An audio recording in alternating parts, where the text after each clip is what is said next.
متی 15 باب۔ اس وقت فریسیوں اور فقیوں نے یروشلم سے یسوع کے پاس آ کر کہا کہ تیرے شاگرد بزرگوں کی روایت کو کیوں ٹال دیتے ہیں کہ کھانا کھاتے وقت ہاتھ نہیں دھوتے؟ اس نے جواب میں ان سے کہا کہ تم اپنی روایت سے خدا کا حکم کیوں ٹال دیتے ہو؟ کیونکہ خدا نے فرمایا ہے تو اپنے باپ کی اور اپنی ماں کی عزت کرنا، اور جو باپ یا ماں کو برا کہے وہ ضرور جان سے مارا جائے۔ مگر تم کہتے ہو کہ جو کوئی ماں یا باپ سے کہے کہ جس چیز کا تجھے مجھ سے فائدہ پہنچ سکتا تھا وہ خدا کی نظر ہو چکی، تو وہ اپنے باپ کی عزت نہ کرے۔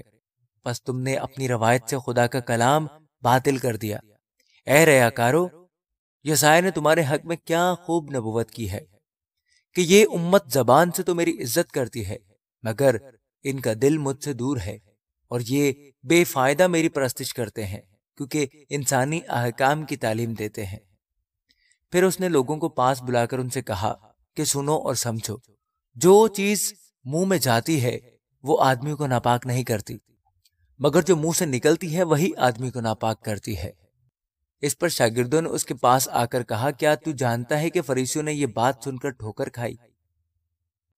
اس نے جواب میں کہا، جو پودا میرے آسمانی باپ نے نہیں لگایا جڑ سے اکھاڑا جائے گا۔ انہیں چھوڑ دو، وہ اندھے راہ بتانے والے ہیں، اگر اندھے کو اندھا راہ بتائے گا تو دونوں گھڑے میں گریں گے۔ پترس نے جواب میں اس سے کہا، یہ تمثیل ہمیں سمجھا دے۔ اس نے کہا، کیا تم بھی اب تک بے سمجھ ہو؟ کیا نہیں سمجھتے کہ جو کچھ منہ میں جاتا ہے وہ پیٹ میں پڑتا اور مزبلہ میں پھینکا جاتا ہے؟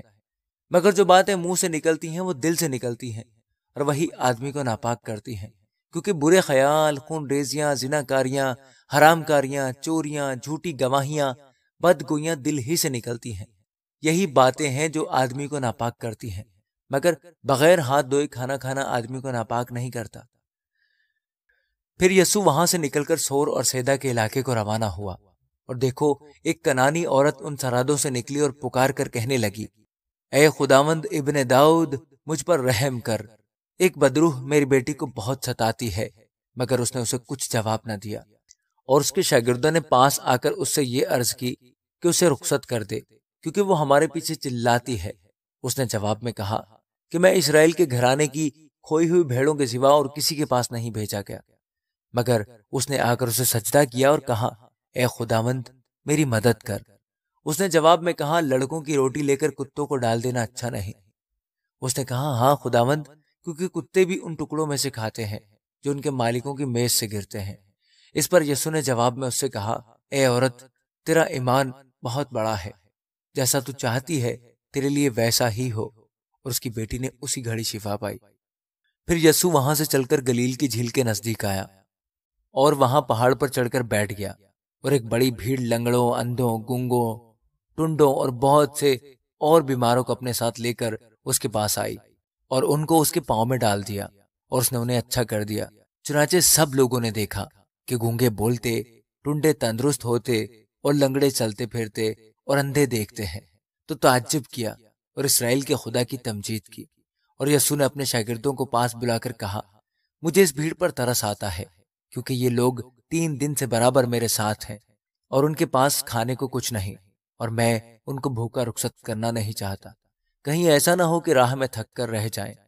شاگردوں نے اس سے کہا، بیابان میں ہم اتنی روٹیاں کہاں سے لائیں کہ ایسی بڑی بھیڑ کو سیر کریں؟ یسوع نے ان سے کہا، تمہارے پاس کتنی روٹیاں ہیں؟ انہوں نے کہا، 7، اور تھوڑی سی چھوٹی مچھلیاں ہیں۔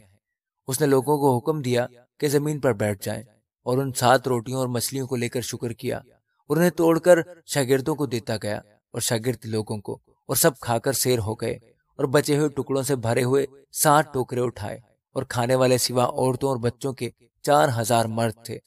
پھر وہ بھیڑ کو رخصت کر کے کشتی میں سوار ہوا اور مگدن کی سرحدوں میں آ گیا۔ آمین۔